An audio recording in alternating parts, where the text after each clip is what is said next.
ওই আমি সান্ডা খাই মুরগির আন্ডা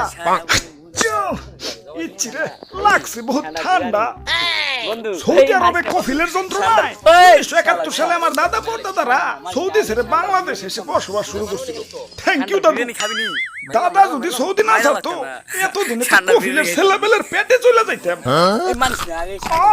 সবুজ সবল বাংলাদেশে খুব রিল্যাক্সে আছি। না আছে কফিলের যন্ত্রণা, না আছে মরুভূমির যন্ত্রণা। আহা কি আনন্দ আকাশে বাতাসে। মন্ত্রী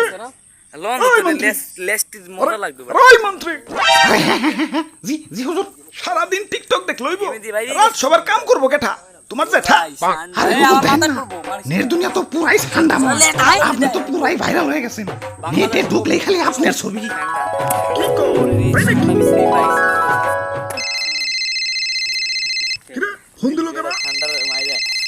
জয় কর জবাই করে খাইলো সময় টিভি